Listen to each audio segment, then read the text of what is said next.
3 miles deep into the Alaskan wilderness, temperature plummeting to -20 Fahrenheit, and then I heard it.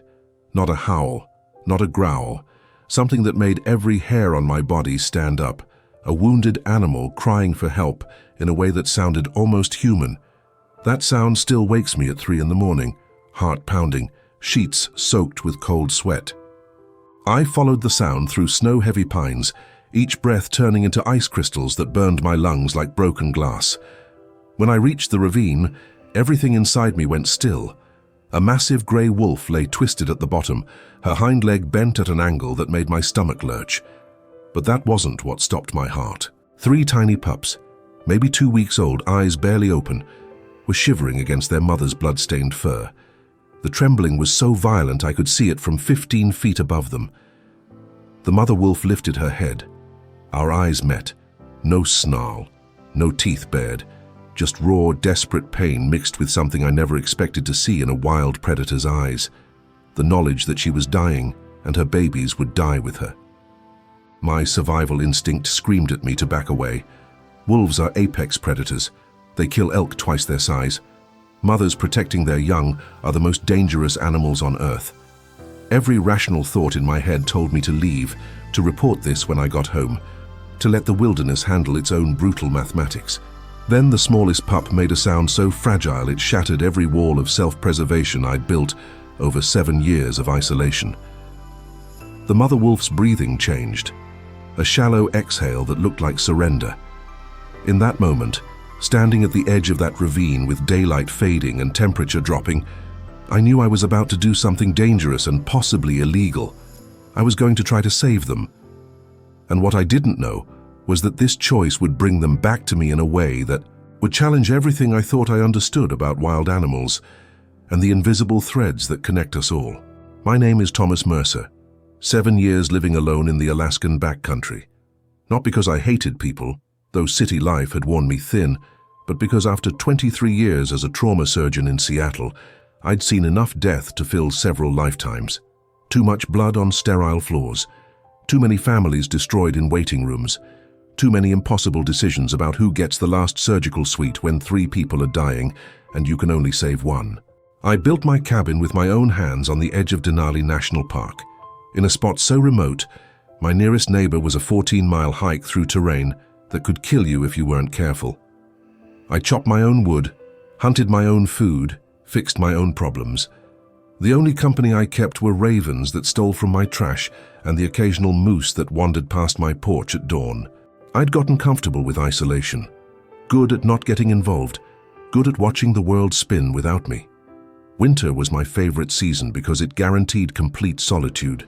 Just me, the endless snow, and the kind of silence where you can hear your own pulse throbbing in your ears. That February morning started like any other. I headed out to check my trapline before the storm hit. The sky was the color of old bruises, promising heavy snow by afternoon. I planned to be home before dark, simple, safe. Exactly the life I'd chosen after walking away from Seattle and everything that place had taken from me. But I didn't know that day that fate, or whatever force governs these things, was about to drop something at my feet I couldn't ignore.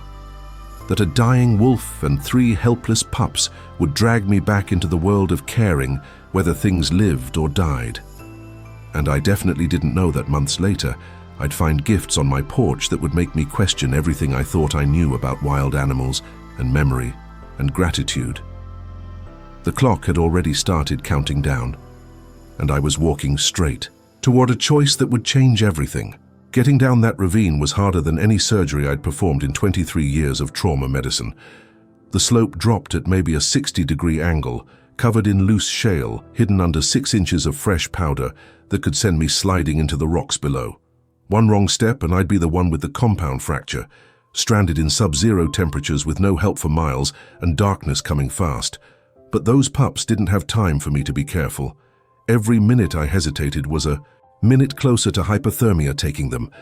I used my climbing rope to rappel down, my thick gloves gripping the frozen line until my fingers screamed in protest and went numb.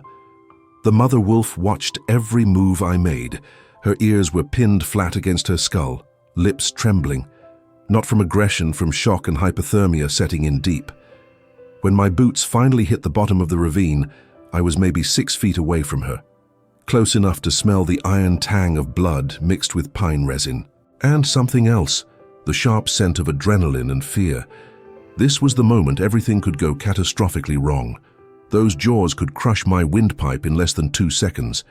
I'd seen firsthand what wolves do to full-grown elk, the devastating efficiency of apex predators. My heart hammered so hard against my ribs, I could feel it in my throat. I crouched down slowly, making myself smaller, less threatening, every muscle coiled and ready to move if she lunged. "Hey there," I whispered, my voice barely carrying over the wind that howled through the pines above us. "I know you don't understand me, but I'm trying to help. I promise I'm trying to help." She whined. Not a growl, not a snarl. A whine that sounded so heartbreakingly human, it cut straight through my chest. Those amber eyes locked onto mine, and I felt something shift in the frozen air between us. Not trust exactly, more like mutual desperation. Two living things trapped by circumstance, both running out of time and options. I shrugged off my heavy parka, immediately feeling the cold knife through my thermal layers, and moved toward her an inch at a time, watching for any sign she'd attack. She stiffened but didn't snap. Her breathing quickened, but she held still. Her leg was worse up close than I'd feared, a compound fracture, jagged bone visible through matted fur and frozen blood that had crystallized in the sub-zero temperature. She'd been here for hours at minimum, maybe half a day, slowly dying while using the last of her body heat to keep her babies from freezing.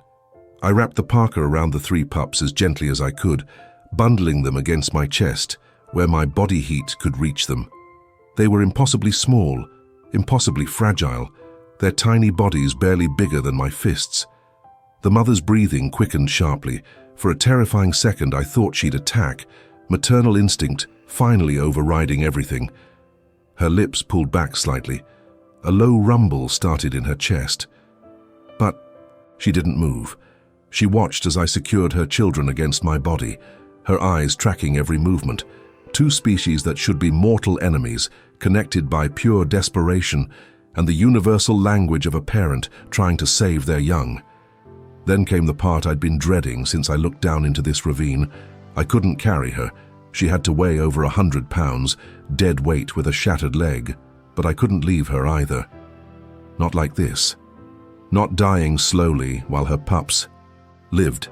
I pulled out my emergency medical kit, the one I'd sworn I'd never open again because it reminded me of too many hospital nights, too many patients I couldn't save despite perfect technique and desperate effort. My hands moved on autopilot, muscle memory taking over. Morphine injection for the pain, calculating dosage by estimated body weight while my fingers trembled from cold and adrenaline, antiseptic solution on the wound to prevent infection, makeshift splint constructed from pine, branches and strips torn from my thermal shirt. She let me touch her. A wild wolf in agony let a human being manipulate her shattered leg. She flinched when I straightened the bone. She whimpered when I tightened the splint, but she never bit, never even tried. It violated everything I knew about wild animal behavior. It went against every survival instinct she should have had hardwired into her DNA. And as I worked, feeling her warm blood on my frozen fingers, I realized something that shocked me. My hands had stopped shaking. The surgeon I thought I'd buried in these mountains 7 years ago was back, and he remembered exactly what to do. The steadiness, the focus, the ability to shut out everything except the patient in front of me. It was all still there, waiting. When I finished securing the splint, I looked into those amber eyes again. They were starting to glaze slightly from the morphine, but she held my gaze. "I'm taking them somewhere warm," I told her, knowing she couldn't understand the words but hoping she'd understand the tone. "Then I'm coming back for you. Don't give up, you hear me? Don't you dare give up." I stood slowly, the pups squirming against my chest, their tiny claws scratching through my shirt. The light was changing fast, shadows lengthening across the ravine. I had maybe 2 hours before full darkness, and that voice in the back of my mind, the one that had kept me alive through 7 Alaskan winters, was whispering that the next few hours would test every limit I had. The climb back up with 3 wolf pups tucked inside my thermal shirt was brutal in ways I hadn't anticipated. They wriggled constantly, their tiny claws scratching my skin through the fabric, their movements throwing off my balance. My fingers were so numb from the cold I could barely feel the rope anymore, working on memory and desperation. Twice I slipped on loose shale hidden under the snow, catching myself at the last possible second, adrenaline flooding my system so hard my vision went white at the edges. When I finally reached the top and pulled myself over the edge, the sky had darkened considerably from when I'd descended. Snow was starting to fall in thick, heavy flakes that meant serious accumulation within the hour. I had maybe 90 minutes before visibility dropped to near zero.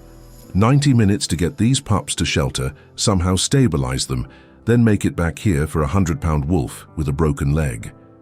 The rational part of my brain, the surgeon part that dealt in odds and outcomes, calculated the chances of success. They were terrible. Maybe 20% if everything went perfectly, which it never did. I ran. Actually ran through thigh-deep snow, clutching those pups against my chest like they were my own children, like they were the only things that mattered in the entire world. My cabin was 2 miles due east through terrain I knew by heart. I didn't think about the cold burning my lungs, didn't think about my screaming muscles, didn't think about whether I was making a massive mistake. The pups had gone quiet inside my shirt, which terrified me more than their earlier crying. Quiet meant they were shutting down. Quiet meant hypothermia was winning the race against my body heat. I burst through my cabin door 16 minutes later. I'd counted everyone and went straight to the fireplace. I stoked the dying embers into roaring flames with hands that shook so badly I could barely grip the poker, then carefully extracted each pup from my shirt. 2 females, 1 male, all with eyes still that milky blue color that meant they were desperately young, definitely under 3 weeks old. Way too young to survive without their mother for long. I laid them on towels in front of the fire, and for several absolutely terrifying seconds they just lay there, motionless, silent, not even shivering anymore, which I knew from my medical training was the worst sign. Then the smallest female twitched, sneezed twice in rapid succession, started, breathing more steadily, her tiny chest rising and falling with increasing strength. One by one they came back from the edge I'd almost let them fall over, the warmth pulling them back toward life. But they'd need food soon, real food. I diluted canned milk with warm water, not ideal. Veterinary texts would say goat's milk was better, but I didn't have that luxury, and used an eyedropper to feed them one by one. Milk everywhere at first, their sucking reflex weak and uncoordinated. But hunger, won. They drank, those tiny bellies visibly swelling as I watched, my own breathing finally starting to slow towards something like normal. While they fed, one thought burned in my mind like a hot coal. The mother was dying in that ravine right now, this exact moment. Even with the morphine, even with the splint-reducing movement of the fracture, she wouldn't survive the night with temperatures already dropping toward -15. But hauling her up that cliff in a snowstorm, alone, with my shoulder already screaming from the descent, it bordered on suicide. I could call park rangers on my satellite phone, but they'd never reach her in time even if they tried, and there was a good chance they'd classify her as a wildlife management issue rather than a rescue. Injured wolf, 3 pups removed from den area. They might just let nature take its course. I looked at the pups, now curled together in their towel nest, finally peaceful after nearly dying. Then I looked at my medical bag, still open on the floor. At the climbing equipment I kept for emergencies. At the cargo sled I normally used for hauling firewood from the forest. And I felt it again, that old familiar pull that had made me choose trauma surgery over dermatology 23 years ago. That irrational, inconvenient need to save things that are dying, even when the odds say you shouldn't try. Every logical bone in my body said to wait until morning, to save myself from unnecessary risk, to accept that 3 lives saved was already a miracle, and I should quit while I was ahead. I thought about all the times I'd told families in the hospital that I'd done everything possible, that sometimes, despite our best efforts, we lose the fight. All the times that was true, but never felt like enough. Never filled the hollow space in my chest where the patient's life used to be. But here, there was no family to reassure with carefully chosen words. No colleagues to share the burden of failure. No hospital. Administration to approve the risk. Just me and a choice that would define who I was in this moment. I closed my eyes, and all I could see were those amber eyes in the ravine, dimming with shock and cold. That mother who'd let me take her babies because she somehow understood, on some level beyond language or species, that they'd die with her if I didn't. The cabin suddenly felt suffocating despite the warmth. My hands started moving before my brain fully committed, packing the sled with thermal. Blankets, extra rope, my heavy-duty pulley system. Emergency flares in case I got truly lost in the storm. Because apparently, 7 years of isolation and deliberate disconnection from the world hadn't killed the part of me that couldn't let something die alone in the dark. Even if trying to save it might kill me instead, even if the smart money said to walk away. I checked my watch one last time, then shouldered my pack and headed back out into the storm. The blizzard hit with full force when I was halfway back to the ravine. Not the gentle snow from earlier. This was the kind of Alaskan storm that killed experienced hikers every single year, the kind that made headlines and filled missing person reports. Visibility dropped to maybe 3 feet in front of my face. The wind howled with a fury that felt personal, like it was specifically angry I'd dared to challenge it. I tied a rope from my waist to the loaded sled and pushed forward, using my compass and sheer stubbornness to navigate through whiteout conditions where every direction looked identical. I almost walked right past the ravine. If not for the cairn of rocks I'd hastily stacked as a marker, a habit from years of backcountry hiking, I would have missed it completely and wandered into territory I didn't know. My hands were so cold it took 3 attempts to tie the anchor knot around the nearest pine tree, my fingers barely responding to commands from my brain. I rappelled down, for the second time that day, my headlamp cutting a weak beam through the swirling snow, searching for grey fur against endless white. She was still there, still breathing, though it was shallow and irregular. Her eyes opened when I approached, but they'd lost some of their sharp focus from earlier. Hypothermia was setting in deep now, her body temperature dropping toward the point where organs start shutting down. I pulled out the emergency thermal blanket from my pack, the kind that looks like aluminum foil but traps body heat with remarkable efficiency, and wrapped it around her torso and legs. She didn't resist, didn't even try. That scared me more than anything else about this situation. A wolf that doesn't react to being touched by a human is a wolf that's given up. "This is going to hurt," I said through chattering teeth, my voice shaking from cold and adrenaline and fear. "I'm sorry. I'm so damn sorry." I'd brought a second dose of morphine, stronger this time, pushing closer to the maximum safe limit. I administered it into her shoulder muscle and waited 30 seconds for her pupils to dilate slightly. Pain relief, but not unconsciousness. I needed her partly alert for what came next, needed her able to hold her head up during transport. I'd fashioned a makeshift stretcher from my cargo sled and a waterproof tarp, creating a hammock-like cradle that would distribute her weight. Getting her onto it required physics, leverage, and a lot of desperate heaving that made something in my shoulder pop audibly. She must have been in agony despite the drugs coursing through her system. She growled once, low, warning, a reminder that she was still a predator despite everything, but still didn't bite. I whispered apologies the entire time, promising things I had absolutely no business promising. That she'd see her pups again, that she'd survive this, that none of this would be for nothing. Hauling her up that ravine is something I genuinely lack adequate words to describe. I used a pulley system rigged to the anchor tree, pulling hand over hand while the wind tried to rip me off the cliff face and the snow tried to blind me. My shoulders screamed with pain that felt like tearing muscle. My hands bled through my gloves. I could feel something warm and sticky inside them that I knew was blood but couldn't stop to address. Twice the sled caught on rocks or roots, and I had to rappel back down to free it, all while the storm raged like it wanted us both dead and buried under snow by morning. It took 53 minutes to move her 30 vertical feet. I know because I checked my watch obsessively, watching time burn away. When I finally pulled the sled over the top edge, I collapsed face first in the snow and just existed for a full minute. My entire body shaking so violently, I couldn't have stood if my life depended on it. I could feel something definitely wrong in my right shoulder, a grinding sensation that meant either a dislocation or torn. Rotator cuff. Didn't matter. Couldn't matter. Not yet. But I had her. Against all logic, against all reasonable odds, I had her secured on the sled, and we were both still alive. That was something. That was enough to keep moving. The journey back to the cabin was a blur of white and cold and pure willpower. I talked to her the whole way, keeping her focused on my voice, keeping both of us fighting.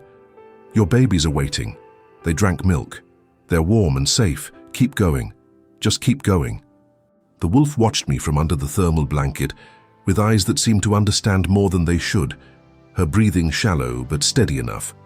And I swore, though I know how this sounds, that she was fighting harder, because I asked her to. When my cabin light finally appeared through the trees like a beacon, I could have collapsed with relief. Instead, I used the last reserves of energy I didn't know I had and dragged that sled the final 100 yards, then kicked open my door. The blast of heat from inside felt like salvation, felt like winning. But as I pulled her inside and saw her lying there barely conscious, I realized something. Getting her home was just the beginning. Keeping her alive through the night would be the real test. And I was about to discover exactly how much fight both of us had left.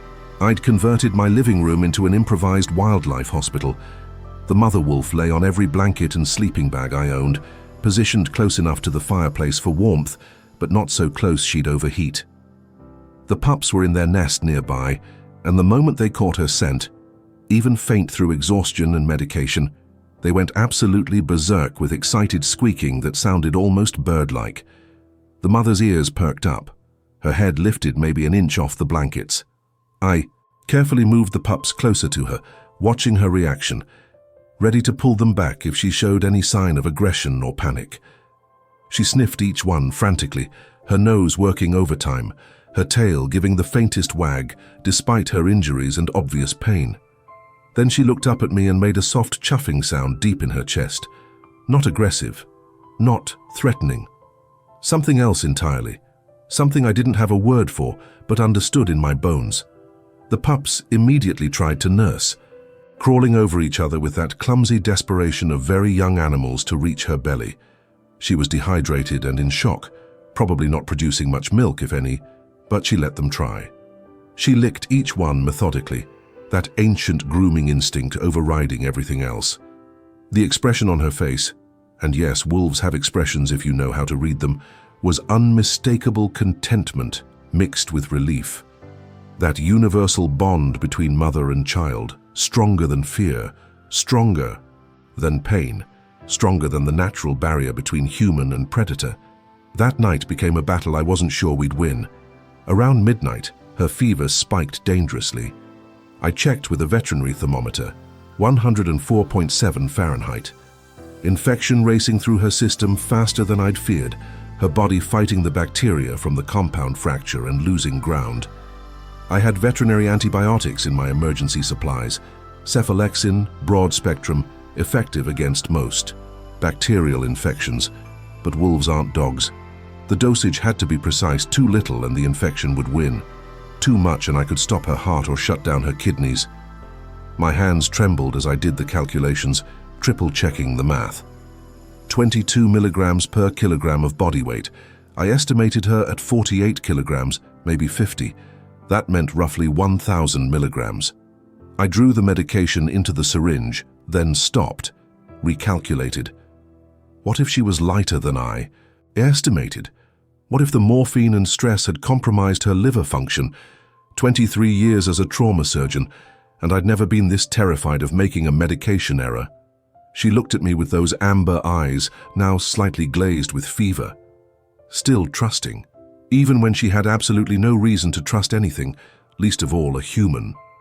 The pups were nursing, or trying to, completely unaware their mother was burning up from the inside. "One more time," I whispered, my voice cracking. "Trust me one more time, please." The injection went in clean. She barely flinched, just closed her eyes and exhaled slowly, like she was letting go of something. For a terrifying moment, I thought I'd killed her.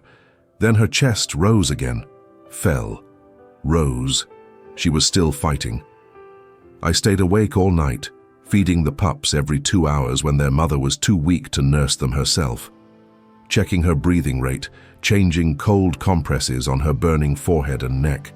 The cabin smelled of wood smoke, wet fur, and something wild that definitely didn't belong indoors but somehow felt exactly right. The fire crackled. The storm finally died around 3 in the morning, and in my living room, a wolf family fought for survival while I fought right alongside them. At 4:17 in the morning, I remember the exact time because I checked my watch compulsively. Something went wrong. The mother wolf stopped breathing. Just stopped. Her chest went completely still. The pups continued, nursing oblivious. My own breath caught in my throat. This couldn't be happening, not after everything. Training took over. I moved the pups aside gently but quickly, checked her airway, clear, checked her pulse, still there, barely, thread and rapid. She was in respiratory arrest, probably from the combination of medication, infection, and sheer exhaustion. I had maybe 2 minutes before brain damage, maybe 4 before death. I started rescue breathing, tilted her head to open the airway, covered her nose and mouth with both hands to create a seal, and blew steady breaths into her lungs.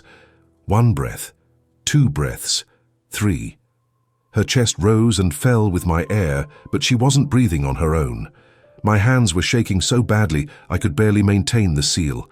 Come on, don't you dare die on me. Not now, not after everything we've been through. 15 breaths, 20. My vision started to blur from hyperventilating, and then, finally, she gasped.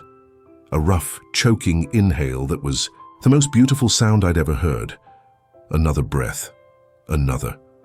Her eyes fluttered open, confused and unfocused. She was back. She was breathing. I sat back hard on the floor, my whole body shaking with adrenaline crash.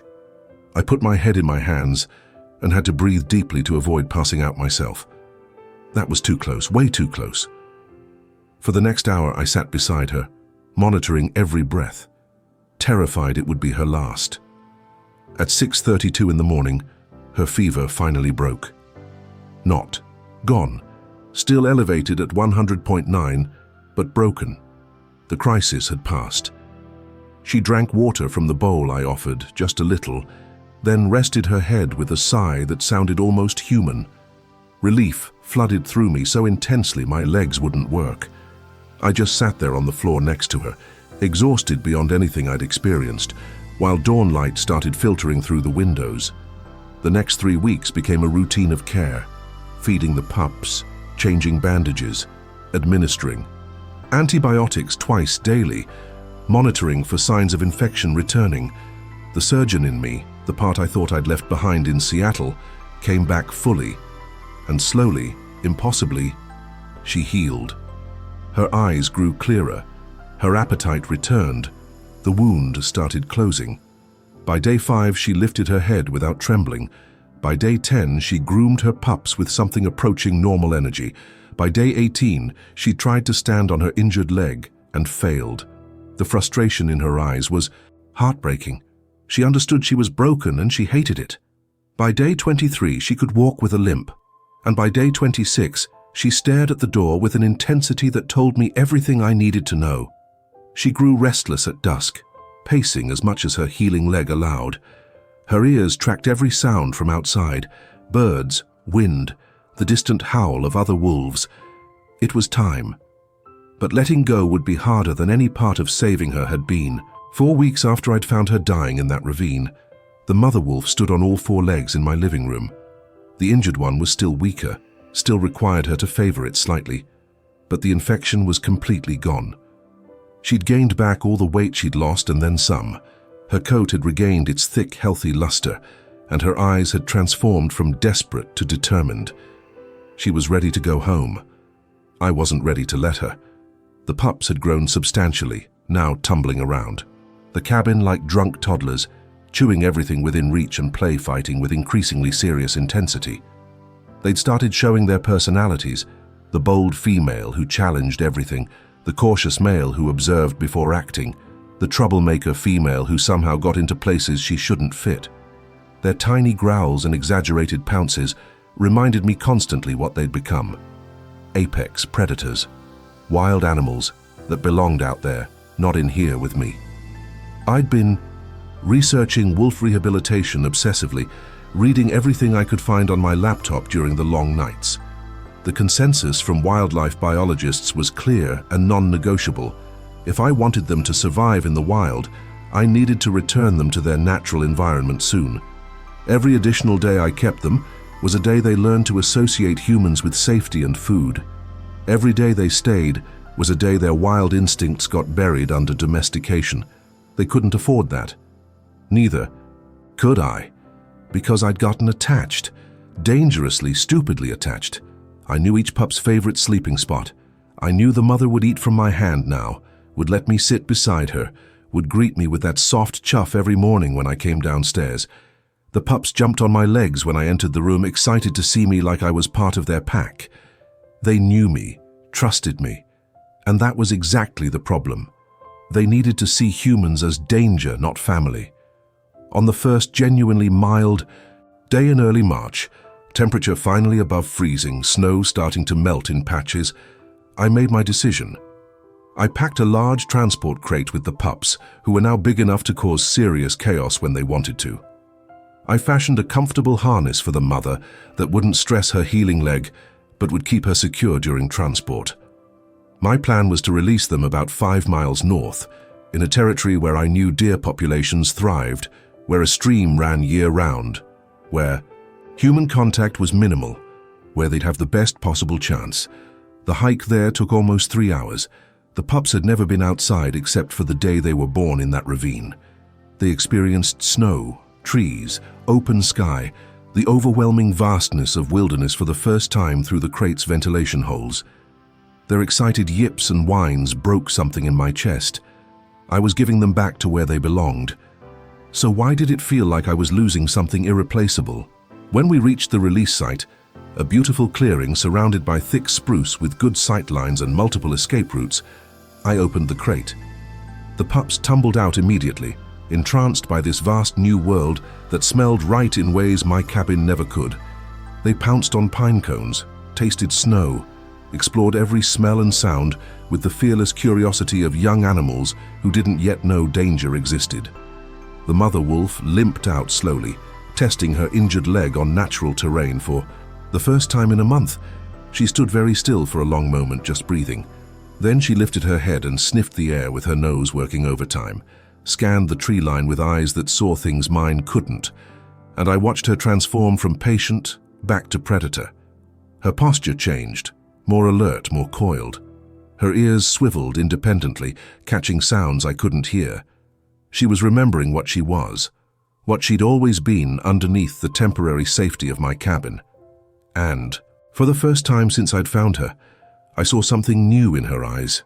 Not fear exactly, more like the weight of choosing between two worlds, the safety and comfort of captivity versus the harsh freedom of what she was born to be. She looked at me, looked at her pups exploring their new world, looked back at me again. I backed away slowly, giving them space to make this transition without me hovering.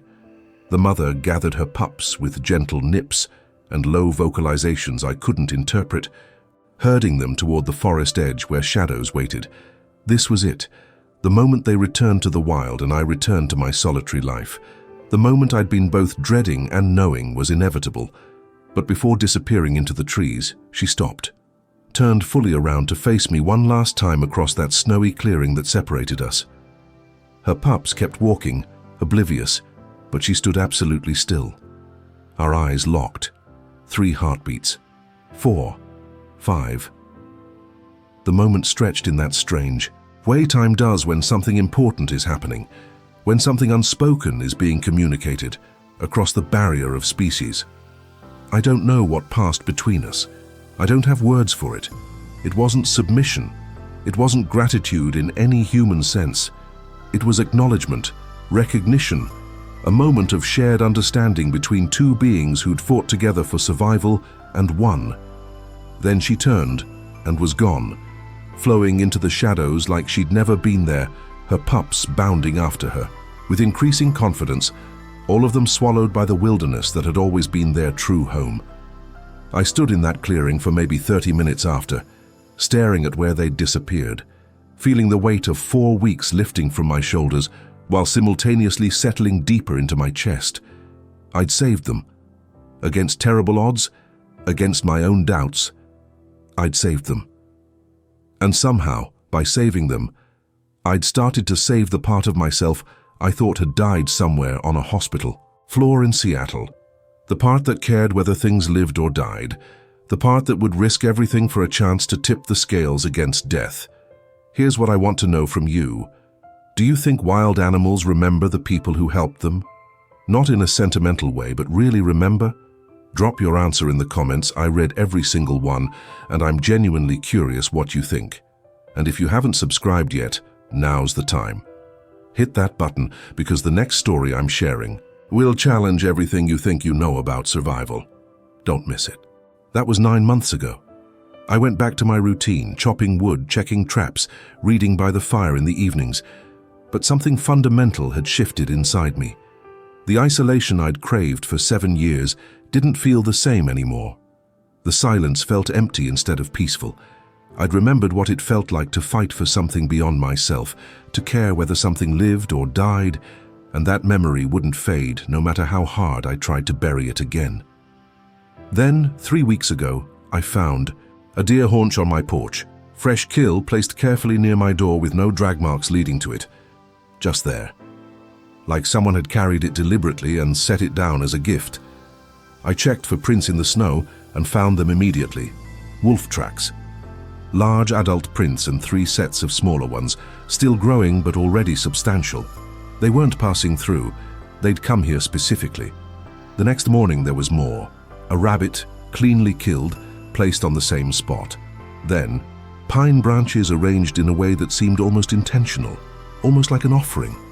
Then a section of deer hide, carefully folded. I started documenting everything with my camera. The pattern was undeniable. Every few days, something new appeared, always at dawn, always in the same spot. Now when I stand on my porch in the early morning, right when the sun first touches the tops of the pines and everything glows gold, I see them at the forest edge. 4 gray shadows watching me from maybe 100 yards away. The mother still has that slight limp, barely noticeable unless you know to look for it. The pups are nearly full grown now, almost as large as she is, their coats thick and healthy. We stare at each other across the distance, predator and human, connected by those desperate weeks when the world shrank down to nothing but survival and trust and the raw determination to keep something alive. They never come close. They maintain that boundary that wild things should maintain, but they never truly left either. And that's when I understood something that no research paper or wildlife biology textbook ever mentioned. Last week, something happened that I still can't fully explain. I found something on my porch that stopped me cold. It wasn't food this time. It was a small piece of my thermal shirt, the one I'd torn up to make the splint in that ravine 9 months ago. Weathered, faded, but unmistakable. I'd left it there when I released them, hadn't even thought about it. She'd kept it, carried it, brought it back to me. I stood there holding that scrap of fabric and something inside me broke open. Not sadness exactly, something bigger. The realization that memory exists in ways we don't understand, that gratitude might not be uniquely human, that the distance between wild and civilized, between animal and human, might be thinner than we want to believe. Some bonds, I've discovered, can't be broken, not by time, not by distance, not even by the call of the wild. And every morning when I see those shadows at the forest edge, when I find those carefully placed gifts, I remember something crucial. Sometimes saving something wild means letting it go completely. But if you do it right, if you really do it right, a part of them stays with you forever, and a part of you goes with them running free through the trees, howling at the moon, alive in a way you never were inside 4 walls. I learned that you don't need to touch something to keep it. Sometimes the deepest connections happen at a distance, in silent exchanges and dawn gazes, in knowing that something that almost died is out there now, living the fierce, wild life it was always meant to have. That thought gets me through the long winters now. That knowledge that somewhere in these mountains, 4 wolves are hunting, surviving, thriving, because for a few desperate weeks, the boundary between species didn't matter as much as the universal language of fighting to stay alive. That, I discovered, is enough. More than enough, it's everything.